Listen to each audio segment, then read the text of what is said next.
The judge didn't even hide the way he wrinkled his nose when he looked at my daughter's project. He leaned closer, arms crossed, and said with a sneer, "This looks like trash." A few feet away, a teacher turned to another and chuckled. "She's the one from that motel, right?" I felt something twist deep in my chest, but I didn't move. I couldn't. Not yet. Oski was standing right there, just 8 years old, her little hands folded in front of her project, waiting for someone to take her seriously. She didn't say anything, just stared at the floor like she was trying to disappear. Her cardboard rover stood between her and the judge, bent slightly where we had patched it with tape that morning. She had colored it with markers and labeled it with little handwritten notes she had worked on for hours. It looked like what it was: homemade, clunky, patched together from soda cans, string, and bits of wire. But it worked. It was hers. I wanted to grab her and go. I wanted to stand in front of that judge and scream. I wanted to make those teachers look me in the eye and say it again. But I didn't do any of that. I just stood there, silent, angry, powerless. Then the gym door opened. Everyone turned. A man in a dark suit walked in, tall, polished, not like the others. He wore a white badge clipped to his jacket. There was something about the way he moved. Quick, direct. He didn't stop at the judge's table or the displays with the shiny lights and printed graphs. He walked right through the room until he was standing at my daughter's project. He looked down at the rover. Then he looked at Oski. "I'm from NASA," he said. His voice was calm and clear. "And I'd like to speak to this girl privately." For a second, no one said anything. The judge's mouth dropped open. The teachers who had been whispering stared. I looked at Oski. Her eyes were wide, her mouth slightly open. She glanced at me like she was making sure she heard him right. And in that one moment, the shame, the silence, fear that had wrapped itself around us, melted. Because someone important had seen her. Not her clothes, not her motel room, not her project's jagged edges or duct tape repairs. He saw her. Everything changed in that moment. But to understand why, you need to know what came before. Because behind that little girl standing next to a crooked cardboard rover is a whole story. One of late nights, motel lights, secondhand wires, and a mother trying to hold it all together long enough to let her daughter believe she could still reach the stars. And she almost didn't get that chance. But then, one person, just one, stepped forward and changed everything. Let me tell you how we got here. My name is Mariah Jameson, and for the past 7 months, my daughter and I have been living in room 9 at the Sunset Lodge Motel. It's the kind of place people drive past without looking twice. Peeling paint on the doors, a Coke machine that eats your quarters, and a parking lot full of potholes. But for us, it's home. At least for now. Oski is 8 years old. She has these big, watchful eyes that notice everything. She's not loud. She doesn't run around or draw attention to herself. She listens. She builds. Give her a box of broken junk, and she'll figure out how to make it move. Give her a marker, and she'll cover the back of her homework with drawings of robots and space machines and tiny astronauts floating through galaxies she's made up in her head. At night, when the cars outside quiet down, Oski lies on her stomach on the motel bed with a flashlight and her spiral notebook. She sketches machines that could clean the ocean or generate power from sand. She asks me questions I don't always know how to answer about the solar system, radiation, artificial intelligence, and where the Voyager probes are now. She's always been that way, curious, driven.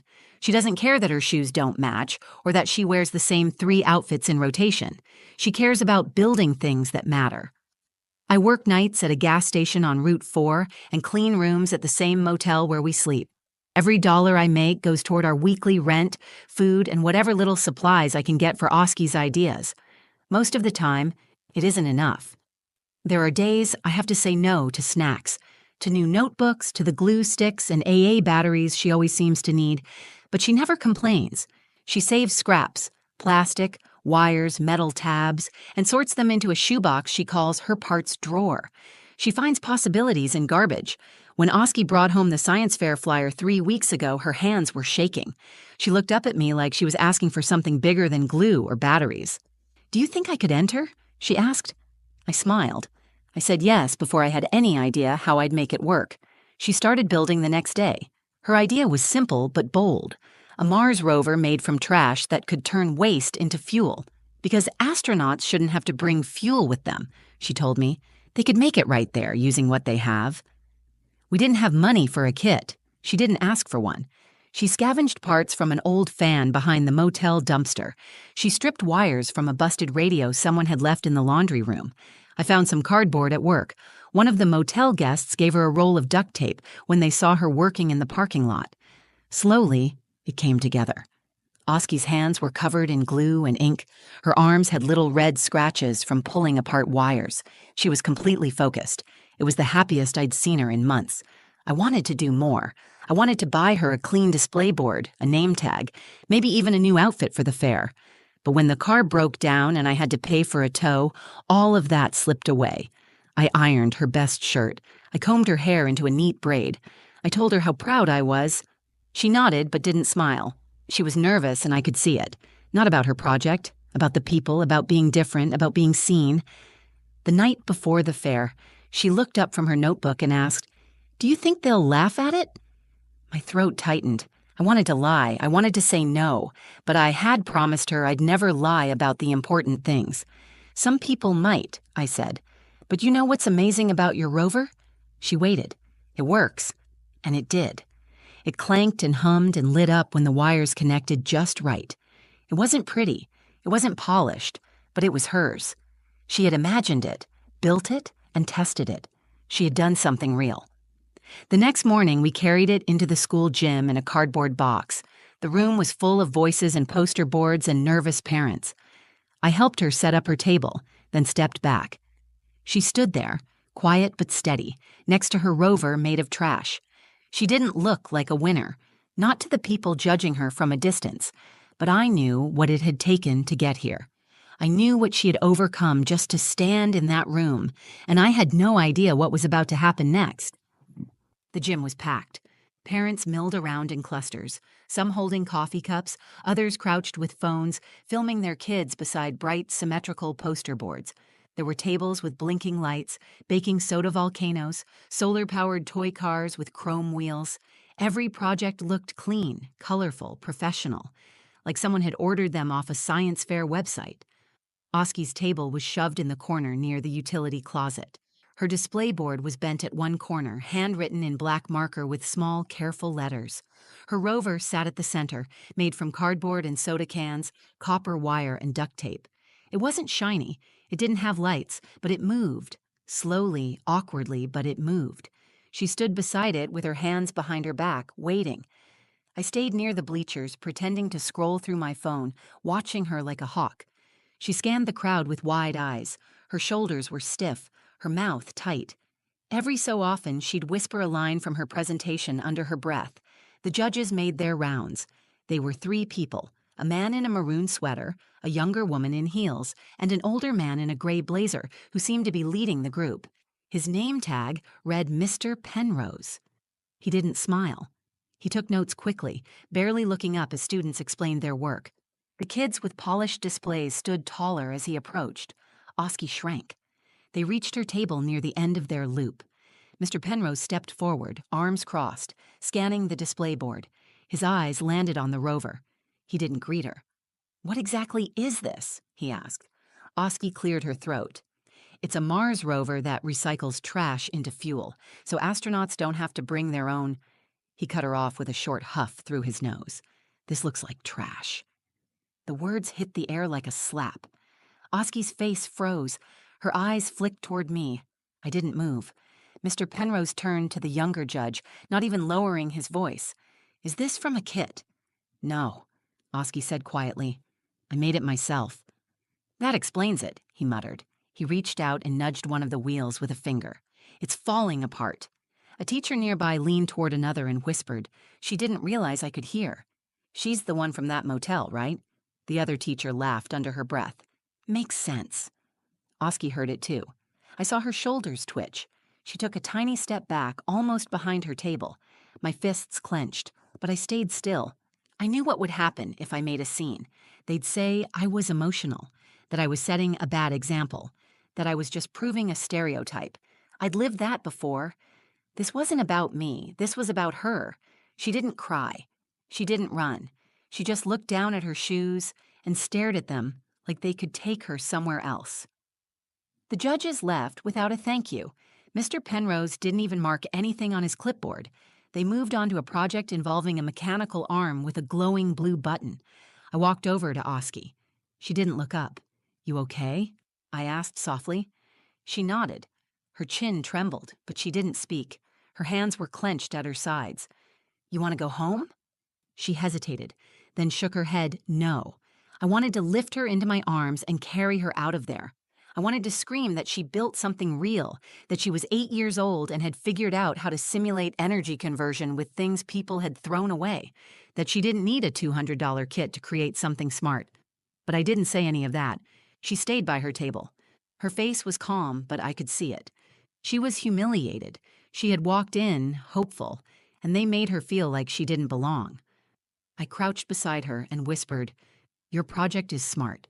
It's powerful. It's yours. They can't see that, but I do." Oski looked at me for a long moment. Then she stood up a little straighter. She opened her notebook and started flipping through the pages. She checked the wires on her rover, adjusted the front wheel, and turned the switch to test the little battery motor again. It whirred faintly. She nodded to herself. She wasn't doing it for the judges anymore. She was doing it for herself. That moment, the quiet way she took control again, the way she kept standing there after they tried to shrink her, that was the beginning of something. We just didn't know yet who else had been watching. Oski stayed by her table long after the judges moved on. Her classmates laughed and posed for pictures with ribbons already clipped to their boards. Teachers walked by, smiling at the shinier projects. No one returned to our corner. I stood just close enough to see her, but far enough to give her space. She kept flipping through her notebook, adjusting wires, testing the little switch on the back of the rover. The motor buzzed every few tries, soft and inconsistent. It wasn't perfect, but she never expected perfect. She just wanted it to work well enough to prove the idea. After a while, she glanced up at me. I walked over and crouched down beside her table. "We can leave if you want," I said. She didn't answer right away. Her eyes were on the wheels. "Does it matter?" she asked. "It matters to me." I didn't win. I looked at her, really looked at her. There was no tantrum, no tears, just a tired, quiet ache in her voice that I had never heard from her before. That ache broke something open inside me. "You made something out of nothing," I said, "out of wires and cardboard and whatever you could find. You came up with an idea that people twice your age wouldn't even think of, and you didn't give up when they ignored you." She bit her lip. "They didn't even ask me how it works." "I know. They just saw what it looked like." I reached into her backpack and pulled out the apple I had packed that morning. I handed it to her, and she took a bite like she hadn't eaten all day. Her hands were smudged with ink and dirt. Her braid had come a little undone. She looked tired, but not defeated. "I don't want to leave yet," she said after a moment. "Okay," I said. She picked up her notebook again and started sketching. A new idea, a new version, something she could improve. That's how her mind worked. She always moved forward. A few minutes passed. Then I noticed him. A tall man in a suit walked in through the side door of the gym. He wasn't a teacher or a parent. He walked with purpose, his eyes scanning the room. He wore a name badge clipped to his chest and carried a black leather folder under one arm. At first I didn't think he was looking for us. People like that didn't usually walk in our direction. But he moved steadily through the rows of tables, passing projects that had drawn crowds earlier. He didn't stop. His eyes landed on Oski's table, and he walked straight toward her. She didn't see him until he was standing right in front of her. "Are you the one who built this?" he asked. Oski looked up. "Yes," he smiled. "I'm Dr. Neil Farrow. I work with NASA." She blinked. "NASA?" "That's right. I came here today to scout for a regional youth program we support. I heard someone at the front talking about a little girl who built a trash-fueled Mars rover. I had to see it for myself." She glanced at me again, unsure. Dr. Farrow continued, "Can you walk me through how it works?" Oski hesitated. Then she nodded. She turned on the motor and showed him the compartments where she had tried to simulate trash being converted into fuel. She explained the energy loop she had modeled using batteries and a solar panel she found behind the motel. Her voice grew steadier with each word. He listened. Really listened. He asked follow-up questions. He took notes. When she finished, he looked at her and said, "This is brilliant work. You've thought through things even some adults overlook." She looked stunned. He turned to me and asked, "Would you mind if I spoke to her privately for a moment?" I nodded slowly, still trying to catch up to what was happening. He knelt down beside her, his voice low but kind. I couldn't hear everything, but I heard words like program, mentorship, innovation lab in Washington. Oski's eyes widened. After a few minutes, he stood and handed me his card. "We'd love to get her connected with a program that nurtures young minds like hers. I think she's someone we'll be hearing from in the future." Oski clutched her notebook to her chest. She looked at me with wonder, like the world had just cracked open and shown her a new piece of sky. And that was when I knew. The moment she chose to stay, to keep standing in the shadow of judgment, was the moment everything changed. After Dr. Farrow handed me his card, everything around us seemed to fall away. The chatter of the other parents, the hum of fluorescent lights, the crinkling sound of juice boxes, it all faded. For the first time all day, I saw Oski smile. Not because someone told her to or because she was trying to be brave, but because something inside her had been lit up. She clutched her notebook against her chest as if it were the most valuable thing she owned. Dr. Farrow stood beside her, pointing to a spot in the back of the rover where one of her makeshift circuits connected. She began explaining her idea again, but this time it was different. She wasn't trying to prove herself. She was sharing something she loved with someone who truly understood. The teachers who had whispered earlier were suddenly paying attention. The one who had laughed now stood frozen, arms crossed, her expression blank. Mr. Penrose, the judge who called Oski's project trash, made a show of pretending to study another board. His hands twitched as he flipped the edge of a clipboard. Dr. Farrow straightened up and spoke just loud enough for people around us to hear. "This is the kind of thinking we need in the future. Resourcefulness, vision, a sense of purpose beyond polish." He turned to Oski. "Do you know how many scientists started just like this? With scraps, with what they had, with ideas that sounded strange to everyone else at first." She looked up at him. "So, it's not dumb?" He smiled. "It's brilliant." Her eyes filled with tears, but she blinked them back. She nodded slowly, and I knew she would remember those words for the rest of her life.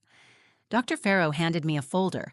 Inside were program details for something called the Young Innovators Lab, a partnership between NASA and local schools to mentor students from underserved backgrounds. They offered access to equipment, weekend workshops, and virtual lab sessions with real engineers. Oski would be one of only a handful of students considered for early entry. "She's already done something exceptional," he said. "We'd just be giving her more tools to go further." I wanted to respond, to say thank you in a way that could carry everything I felt, but I couldn't speak for a second. I had spent so long preparing for disappointment, for rejection, for things not working out. This moment felt like stepping out into the sun after months of cold. It was hard to believe it was real. Oski leaned into me. I wrapped my arm around her and held her tight. Then something else happened. A woman from the local news station who had been covering the event came over. She had seen Dr. Farrow talking to Oski and asked for a quick interview. She crouched to Oski's height and asked, "What made you want to build something that runs on trash?" Oski looked at her notebook, then back at the camera. "I live in a place where we see a lot of trash, but I don't think it means things are broken forever. I think if you look hard enough, you can turn trash into something good. You can make it work, just like people." The reporter blinked, clearly moved. She smiled and said, "Thank you, Oski." "That's a beautiful answer." I looked around the gym again. The space didn't feel as heavy anymore. People were watching, yes, but not with judgment, with curiosity, with respect. Some of the same kids who had passed by her table earlier without stopping were now inching closer, pointing at the rover and whispering. After the crowd thinned and the projects were being packed away, Oski turned to me. "Do you think he really meant it?" she asked. "That it's good enough?" I crouched down beside her and looked her in the eyes. "No," I said. "He didn't say it's good enough. He said it's brilliant. And he was right." Her hand tightened around mine. That night, back in our motel room, Oski laid her notebook on the bed and opened a new page. She started sketching a new design, a cleaner energy converter with better materials, labeled with arrows and notes. Her face was calm and focused. She didn't talk much. She didn't need to. Something had shifted in her. She had gone from a girl trying to be taken seriously to a girl who knew her place in the world had nothing to do with what others thought. She had seen what belief could look like. She had felt it. And now, she was building from it. That night, after we got back to the motel, Oski sat cross-legged on the bed, scribbling notes in her spiral notebook with the same marker-stained fingers that had built her rover. The light from the bedside lamp hit her face in just the right way, and I couldn't stop staring at her. She looked older, not because of age or size, but because something inside her had changed. She looked like a girl who knew she mattered. She didn't ask for dinner. She didn't ask to watch cartoons or scroll through pictures from the fair. She sat quietly, drawing, erasing, reworking her designs with a focus I'd only ever seen in adults, trying to prove something. But she wasn't trying to prove anything now. She was planning, dreaming, moving forward. I sat at the foot of the bed, holding the NASA folder Dr. Farrow had given me. I read through the details again, orientation dates, Zoom links, a list of mentors, lab schedules, even scholarships. It felt like we had stepped into someone else's world, a world where doors actually opened, a world where people didn't just see where you came from, but what you could become. Oski looked up from her notebook. "Do you think I can really work for NASA one day?" I put the folder down and looked her straight in the eyes. "I don't think it. I know it." She smiled, small at first, then full and proud. That smile stayed with me all night. Later, after she fell asleep beside me, still holding her notebook like a stuffed animal, I lay awake staring at the ceiling. I thought about everything we had been through, the missed meals, the eviction, the mornings where she wore the same clothes because it was all we had, the nights I cried in the bathroom so she wouldn't hear.